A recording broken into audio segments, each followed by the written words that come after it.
Hi there, I'm Kathleen McGiveron, and in this episode I'm going to be diving in on should art be personal or universal? Right? I know. So let's dive in and talk about it in this episode, and let's get art inspired.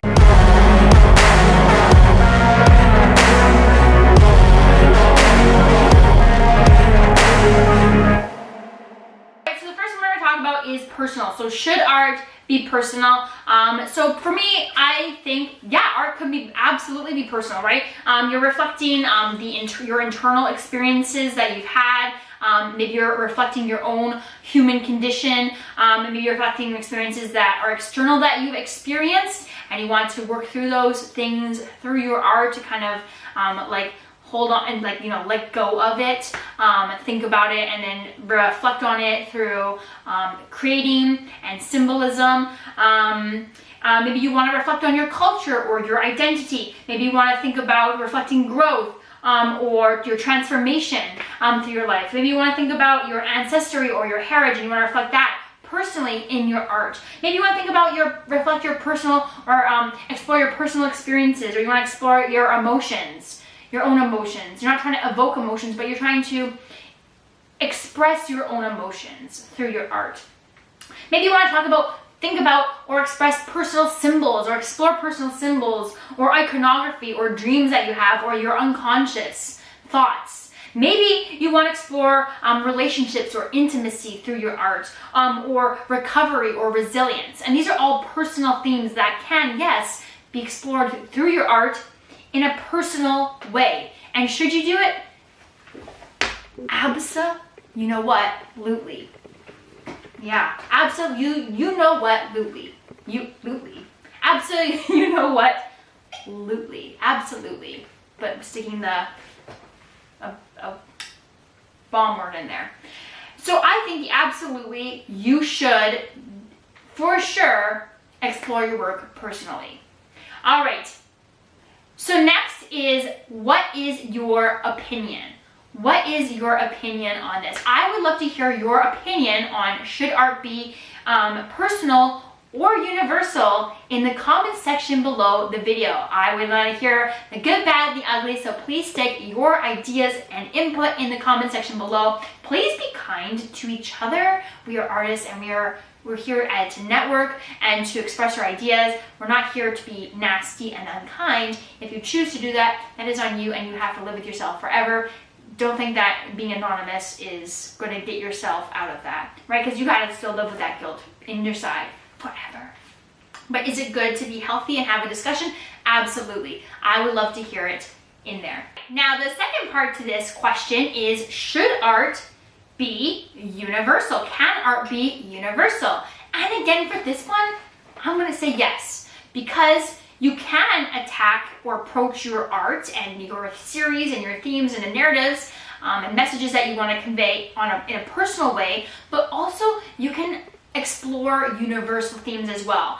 Universal themes, like universal themes would be things that are applicable to the human condition and to humans in general, or related to our existence on our ball that we're flying through space on.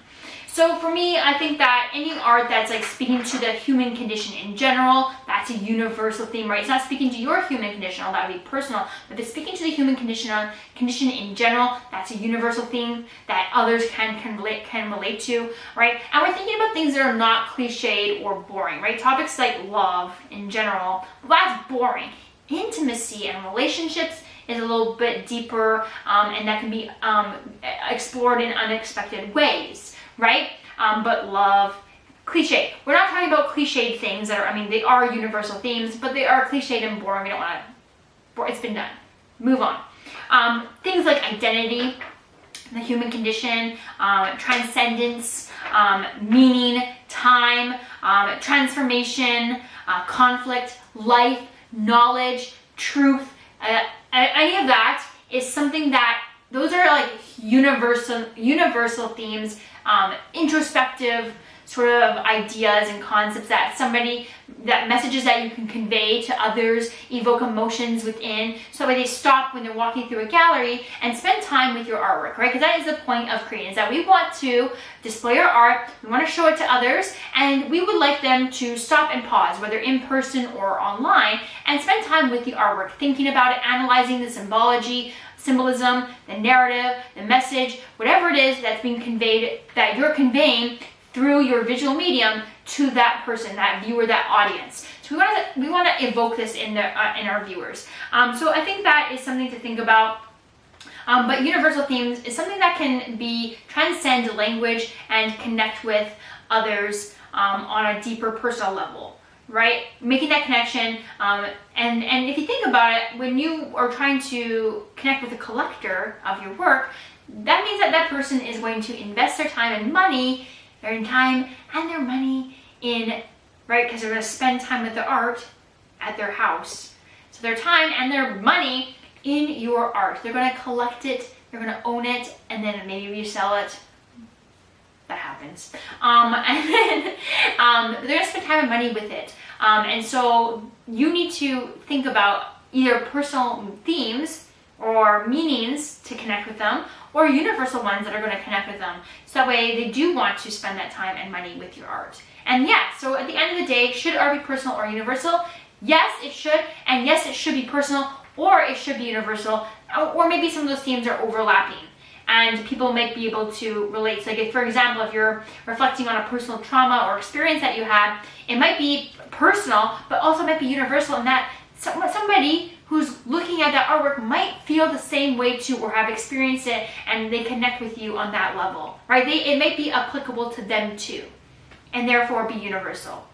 But I think it should, right? Art has to be meaningful, and there has to be intent behind it, and that is what determines it as art versus something that is just cool to look at HomeSense or wherever.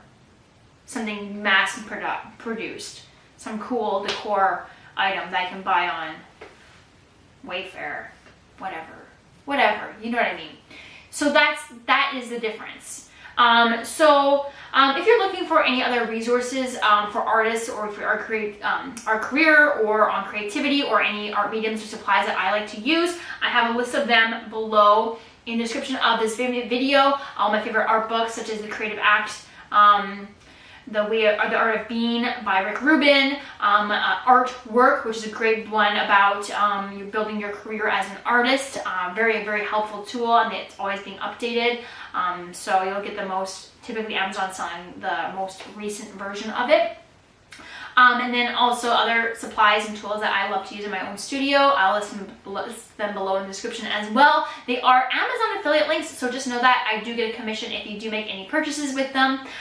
Also, if you want to find some more introspective themes or challenges to work with in your own art practice, you can scan the QR code on the screen right now, and that's going to take you to my my free artist challenge guide. It's going to give you some different new art challenges or themes, ideas that are a lot more introspective to work with, so that way you can start diving in on some personal or universal themes in your own art studio practice. Well, my friend, that is it for this episode. Your next video to watch is how long does it take to become an artist? You can click the link on the card above or in the description of this video. Please make sure that you like this video and subscribe to the channel, and I will see you in that episode.